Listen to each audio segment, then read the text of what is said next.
Seorang pemotor wanita membuat geger warga lantaran motornya menabrak sebuah pagar rumah.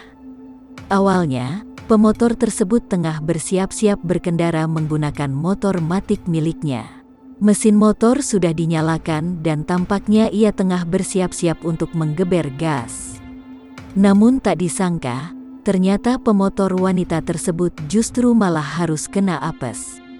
Hal ini lantaran motor yang dikendarainya harus menabrak pagar rumah. Motornya pun tersangkut di pagar rumah dengan posisi berdiri. Pemotor wanita itu pun ikut menabrak pagar hingga posisinya akan terpental. Ia tidak tersangkut di pagar seperti motornya.